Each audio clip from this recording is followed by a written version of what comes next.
Everyone, আসসালামু আলাইকুম। Finally আমরা চলে যাচ্ছি। আমি আর আমার ভাইস্তা কোথায় চলে যাচ্ছি? ইফতার করতে। কোথায়? সবাই মিলে একসাথে।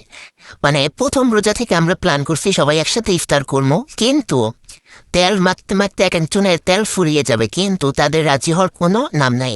যাই হোক, আজকে সবাই মিলে একসাথে, মানে তেল মাখতে মাখতে শেষ, 27 রোজা আজকে সবাই একসাথে।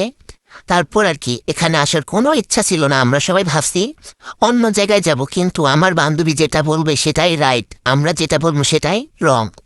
তার কথাই সত্য, আমাদের কথা ভুল। আর ক্যামেরার ভিতরে আমরা তিনজন আসতে একটু পছন্দ করি, ওরা আসতে চায় না, তো ওদের আনিনি। আর খোলা আকাশের নিচে ইফতার করা ভাই, এত এত ভাল লাগছে। আমি মনে হয় প্রথমবার খোলা আকাশের নিচে করছি, কারণ সেইভাবে বাসা থেকে বের হইতে পারি না, সো করা হয় না। আর আমার বান্ধবী রংঢং করতে অনেক বেশি পছন্দ করে, তা সে সবসময় একটু ক্যামেরার ভিত্তিই থাকতে পছন্দ করে। আর আজকের আবহাওয়া দেখলে মনে হয় এত এত সুন্দর শীতল বাতাস, মানে কি বলুন, অনেক অনেক ভালো ছিল, সেটা বলার মতন না। আর এত সুন্দর একটা প্লেসে আনার জন্য অবশ্যই আপনাকে থ্যাংক ইউ। আমরা এটা আশা করি নাই যে আমরা এখানে আসবো, আমরা অন্য জায়গায় যাব, কিন্তু আমাদের ভিত্তিতে তার কথাই শেষ কথা। তারপর আর কি আমরা সবাই চলে আসলাম। আর না আসলে তো এত কিছু মিস করতাম, তার জন্য থ্যাংক ইউ আপনাকে।